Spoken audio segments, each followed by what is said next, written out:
Hey there, Papa's Posse. Don't forget about that QR code. Take you to my eBay, YouTube, and Instagram page. Welcome back, everyone. Once again, it's time for Papa's Comic Books, Coffee, and more.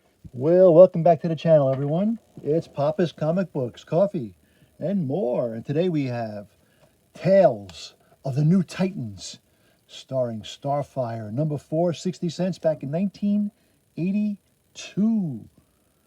By Marv Wolfman and George Perez. Now, before we begin, don't forget, this book and others are available on my eBay page, Papa's-Comic-Books.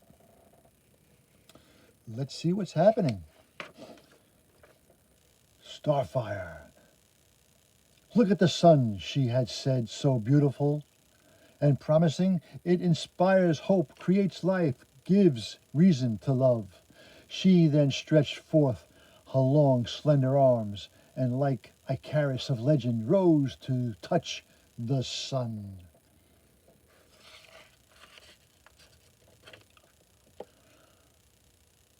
Corridra's at home up there, isn't she, Donna? It's where the most comes alive, Dick. It's where she most comes alive. I've watched her stare at the sun for hours, drinking it in its special warmth. Man, I'm sorry this trip is over, but I'm glad we're heading back to New York. You're kidding, Vic. Frankly, it's too dirty there for me. Give me Blue Valley any day. Come on, Wally. That place is an armpit of the Midwest. Me? I love New York. Do we really have to go home, guys? I love it here. The air's so fresh and you can't see buildings no matter where you look. Well, I've got to get back. Intercession only lasts so long. That's right, Dick. You've gone back to college. Oh well, I guess all good things come to an end, but I don't think I'll ever forget this vacation. It was just wonderful. God certainly had his act together when he first envisioned Corey. Eyes in, salad head. She only has eyes for Dick. And I can, man, and I can dream, can I? I sense such happiness in you while you were flying.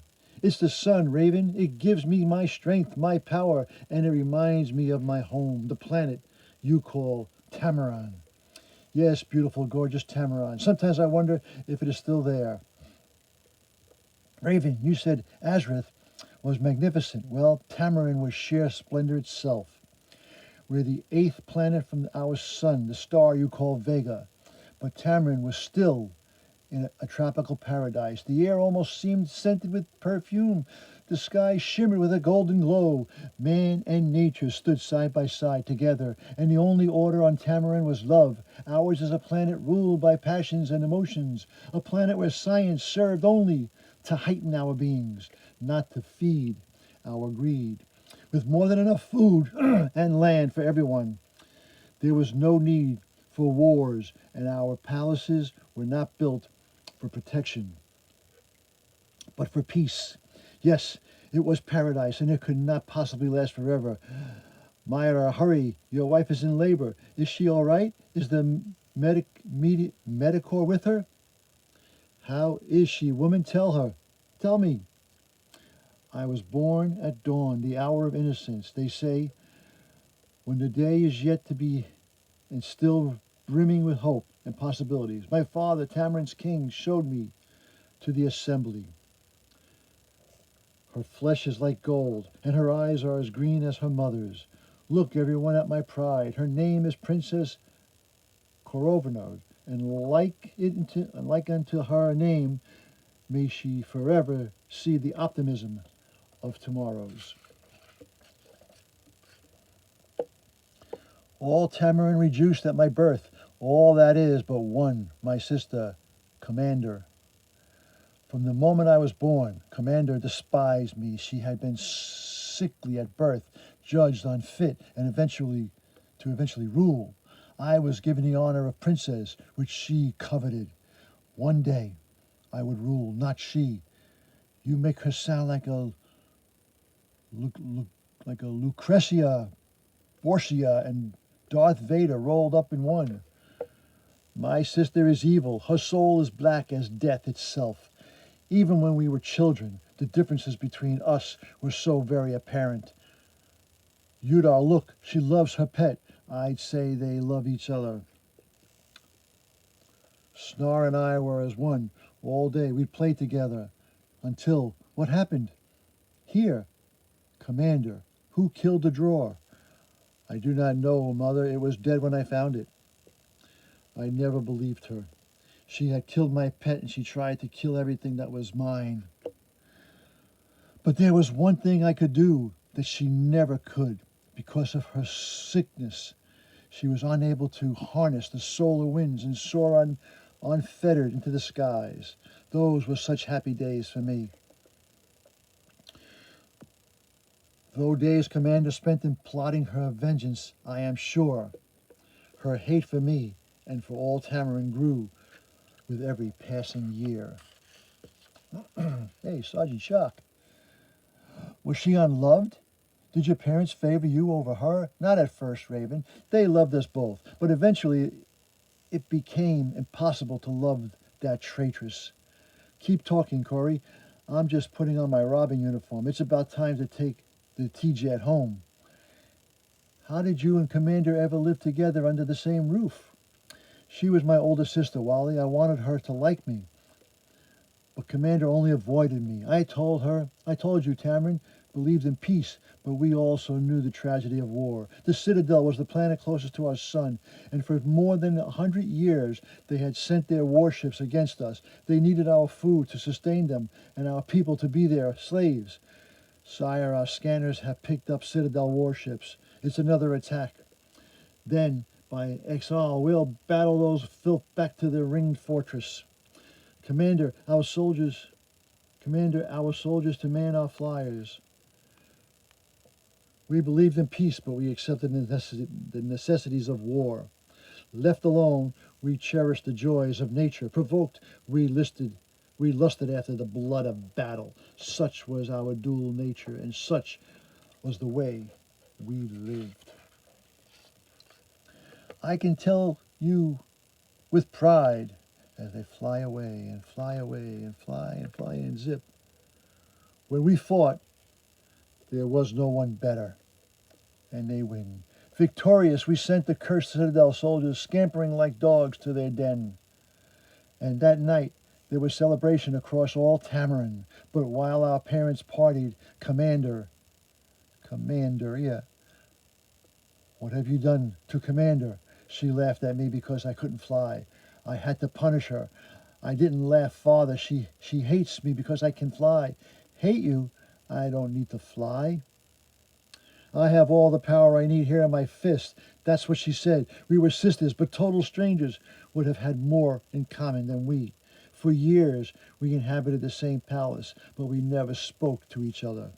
We grew up and apart, with Commander staying more and more to herself. But then, we can no longer delay your training. Each month, the Citadel forces try to break through our new defenses. We need more warriors, and even the daughters of the kings must learn to fight. From the warriors of Okara, with the birth of our brother Rainar, Commander grew even more resentful, more hateful. Yet for once, she seemed to want to follow our mother's desires. The warlords at last. I have been awaiting this day. I am anxious for this very chance, Mother. Very anxious.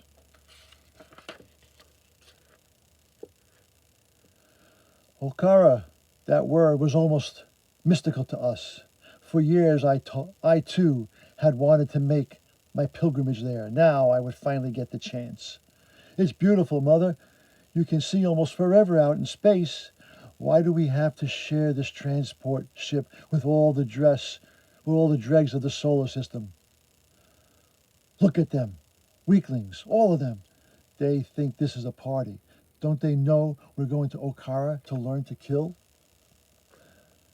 The dregs she called all the others, but like us, they were the children of chieftains. They were the best of the planetary system had to offer. Oh, Mother, look, it's Okara. It's even more magnificent than the hologram showed. Okara was a planet that had died a million years before life emerged on any other vegan world. She was a rocky husk on the outside, but inside, you will have to see it someday. There were tunnels and caverns everywhere, and they each reflected the light in a different way. Every color possible was there. I will never forget the majesty, its power, and the amazing flavors of lifesavers. Okara was also the home of Exile, the living goddess. You mean she was real like Raven's Azar? Real, oh yes, but she also removed from reality. I never saw Exile while on Okara, but I could feel her presence amongst. Anyway, the children, Commander and I, were but two, were brought before the fabled Warlords. I must admit their presence frightened me. For more millennia than can easily be counted, we have trained the children of our mother star. We bring you to Okara to teach you not only the arts of warfare, but those of humanities. The two must forever entwined. Teach us to kill. That is all that matters. To kill is nothing. Anyone can kill. It takes no skill to twist dagger through flesh. To achieve peace is the greatest goal that can be reached. But when one must fight to achieve that peace, one must fight to win. Between right and wrong, there can be no compromise on the field of battle. How can I tell you what it felt like training in Okara? Our first year was spent learning to appreciate all that was about us, to know what was worth fighting for when there was no escape from battle. Then we learned the art of warfare. Every manner of fighting was taught us. We were shown how to love our friend and how to hate our enemy. We learned of compassion and compromise, but we also learned that when they failed, there was only one recourse, war. And in war, there could be only one outcome, victory. On Okara, I grew from young child into a young woman and soon would return home to my parents. But first, there would be the tournament. So you were used to tournaments. No wonder you did so well on Paradise Island. The tournament was a manner of graduation exercise, and I excelled in its fundamentals. Commander and I were to face each other with solar lances. A near swipe would dislodge your opponent from his mount. The other one, who fell, would lose. We waited for the signal to begin. At last I did. Commander rushed me. Our first charge was a draw. Our lances clanged together with no winner or loser. We turned to face each other again. Her lance arched down, and I shoved mine up. But she had the upper hand, and I felt myself about to fall. Only with painful effort did I stop my plunge. But Commander took advantage of my momentary weakness with an act that only demonstrates her savagery. Her blade sliced through my mount's legs. It was against all the rules, but rules meant nothing to Commander. My beast died, and I fell helpless to the ground. Should we stop the fight? No. I want to see how Commander fares. You look so pitiful, sister. I should kill you for what you did. You should you? Well, little sister, you haven't half the strength to do that. Still, this is my chance to show everyone how weak you truly are. Come on, Commander. We're going for a little ride. My flesh was torn against the jagged rock. Still, I could do nothing but hold on. Surely the warlords would stop this madness. But they didn't. Very good, sister. You haven't yet cried out. Let us see how much longer your stoic pose can last. But the pain had become terrible, and so I reached for my sword and drew it, hacking at the ropes which bound me. For the moment, I was free, but Commander had no intentions of letting me regain my breath. Stay away from me, Commander. I despise you. My shield slammed into her beast's legs as planned. But I thought it would merely fall to the ground. It didn't. Oh no, Commander! Both Beast and Commander fell into the crevice, and I flew in after her. Oh no. Remember, my sister could not fly. and I was not about to let her die, at least not then. And yes, I was a fool, but I saved her. Not that she was grateful. Are you all right, Commander? How dare you humiliate me, Commander? I wanted you dead, and yet you saved me. You are weak, sister, and worse, you are a fool. Didn't you learn anything here?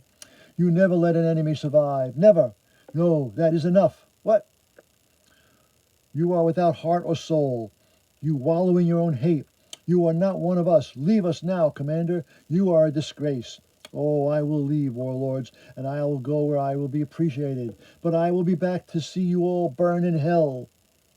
And she left, we assumed, to return to Tamarin. But she never went home. What she did would prevent her from ever going home again. She certainly didn't fit on Tamarin from what you told us. No, she didn't and never would. I said before that Tamarin had installed new defenses the Citadel could not break through. But, Commander, what is it? Warships. But how? Myander, I mean. My father couldn't guess, but I knew Commander had fled to the Citadel and revealed all our secrets. Because of my sister, Tamarin would be defeated. More than ever before, I hated Commander, and I swore at myself for letting her live. But I also swore that she would ever meet again, she would all surely die. More than 5 million of our people died in that first attack. Many more would perish in the weeks to come. It was horrible. Our world had been so lovely, but now all you could smell was the stench of burning flesh. Paradise was lost, buried beneath the rubble of too many Citadel raids. But at last, a truce was called, a truce that demanded a sacrifice. My father refused it at first, but then realized he had no other choice. 100 years of warfare had taken its toll. He had to succumb, or Tamarin would be completely obliterated. Myander, we have come. So soon, had hoped it would be longer. Father, mother, Myander, I love you, I love. Take one last look, child, since you will never see your family again. For if you should return to Tamarin, all their people will be instantly destroyed. The Gordians were the Citadel's slavers. We all had heard how terrible they could be. Well, well, it has been a while, hasn't it, Corinder? I don't believe in you. Who else, sweet sister? Who else would demand that you be taken captive? I have plans for you, my dear. Citadel slavery was unlike the slavery that existed on your world. We were sold for 1 year. As long as we were not killed, our masters could do anything to us. At each year's end, Commander would claim me again, and I always swore I'd claim vengeance. I cannot tell you how terrible those 6 years were. I try not to think about it, but sometimes at night I cannot help it. But there were moments, times where I excited revenge, though I still remember so vividly the tortures and the degradations. Those are best forgotten. During those years, I lost much of my innocence. I learned how to hate. It was halfway through the end of my 5th year when I killed my last master, a worm whose very touch sickened me. I was returned to the Gordanian to be brought to the Citadel for trial. At this point, what happened to me no longer mattered. I had sworn to never again go through another year of slavery. Here she is. I had to drug her into submission. Coriander, what am I ever going to do with you? You killed your master, and that is something that cannot be permitted. You have to die, of course. A toast, then, to the afterlife. You die, and the Tamarin itself will follow. You're scum, and I am alive. That is all that matters. But I was fated not to be brought to the Citadel, you see. The planet I had been sent to was an outworld post, one which had periodically been attacked by the risings of Citadel dreaded enemies.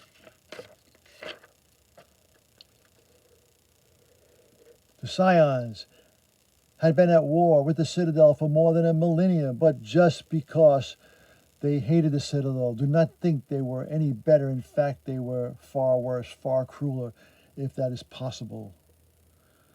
Those of the Citadel were barbarians, but the Scions were scientists. They would strip off your flesh just to see how long you would live. They justified all their sickness in their name of science, like life meant nothing to them outside of themselves. Everything else existed solely for their evil tests. Resistance, how silly of you, the guardians of the warmer weather creatures. Observe the effects of extreme cold on the fragile nervous systems. Their blood vessels will bloat and explode. Their hearts will rupture. Autolyx. They will experience terrible pain before their flesh cracks. Strangely enough, Gordanians don't die immediately. They suffer greatly before death overtakes them. Dissect the thing to discover why the answer might prove illuminating. Then again, it might not. Look, this one still lives. Well, that will be remedied once we begin its dissection. Curious race, and so mindless. Well, let us see what else might be on board. Who knows, we might find other living creatures fit for experimentation. Humans, how perfect. I believe I had the very experiment that sun worshippers might actually enjoy before they die. Unconscious, we were strapped into their terrible machines. When I awoke, I knew my death was at hand. Your race has an uncanny ability that allows you to convert solar energy into power of flight. We wish to learn the extent of your ability. We wish to see how much energy you are capable of converting. Do your worst, Scion. If I live, I will kill you. Trust me, you won't live. Now, some of our scientists theorize that you can convert only minimal energy before your bodies explode. Others, place the limit far higher. Until now, our research has been theoretical. We thank you for the providing of more practical insight. All right, now we shall focus into you one thermal unit, which shall be increased every 15 seconds, until you explode, of course. So I'm pleased our bickering here will finally come to an end. 1 unit increasing, 2, 3. You should begin feeling some discomfort. Please feel free to cry out in agony. Emotional displays are supposedly helpful to the lower species. I'll kill you, I'll destroy you, all of you. I'll kill you, all of you. I told you, Fawn, they can absorb far greater amount of energy than you thought.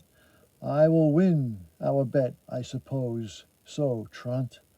Alert Citadel attack squad approaching alert. Battle stations, alert. Commander and I were still strapped into their solar absorber, and the sun's rays still blasting into our systems. By now I was in pain, screaming out for an end to this torture, even as the Citadel's ships pounded at the Scions. Something must have happened during the attack. Perhaps frequencies were changed. Perhaps, I don't know. But the machine which held me suddenly exploded. I was free, and I had somehow been changed. My hands are glowing with power.